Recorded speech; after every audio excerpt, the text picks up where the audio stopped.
আরে বাপরে, তুমি আমার মাথায় এটা কি লাগিয়ে দিলে? তাড়াতাড়ি যাও, জমি থেকে কলা কেটে আনো। আচ্ছা তাহলে পিঙ্কুকে ধরো, আমি দেখি কোন জমিতে কলা আছে। কিরে পিঙ্কু, তুই কলা খাবি নাকি? কলা খাবো, কলা খাবো। সকালবেলা বায়না ধরে আমাকে জঙ্গলের ভিতরে পাঠিয়ে দিল কলা কাটার জন্য। আরে ওই তো এই গাছে কলা ধরেছে, অনেক বড় বড়ই তো মনে হচ্ছে, তাড়াতাড়ি এটাকেই কেটে ফেলি। এই পিঙ্কু, তুই একটু বিছানায় শুয়ে থাক। আরে সর্বনাশ, বিড়ালের বাচ্চাগুলো বের হয়ে কোথায় চলে গেল? আশেপাশে খুঁজে দেখি, ওই তো বিড়ালের বাচ্চাগুলো ঘুরে বেড়াচ্ছে। এদেরকে ধরে ঘরের ভিতরে রেখে দেই।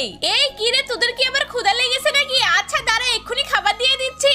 এবারে এই কলাটাকে টেনে টেনে বাড়িতে নিয়ে যাই। আরে যা, এর অর্ধেক কলাই তো পচে নষ্ট হয়ে গেছে। আচ্ছা হোক, তারপরে এটাকেই বাড়িতে নিয়ে যাই। পিঙ্কুর মা তো খেতে চেয়েছে। কলা তো নিয়ে আসলাম, এখন একটু হাত মুখ ধুয়ে নেই। আরে বাপরে, পিঙ্কু মনে হয় কান্না করতেছে, ওর কাছে তো কেউ নেই, তাড়াতাড়ি কোলে তুলে নেই। এই বাচ্চা রেখা কোথায় গেছিলে তুমি? কোথায় আর যাবো, তোমার বিড়ালের বাচ্চাগুলোকে ধরতে গিয়েছিলাম। ওরা তো অনেক দুষ্ট হয়ে গেছে, ঘরের ভিতরে থাকতেই চায় না। আরে বাপরে, দেখো গুলু কুকুরের ঘরের ভিতরে মনে হয় আরেকটা বিড়ালের বাচ্চা ঢুকে গেছে।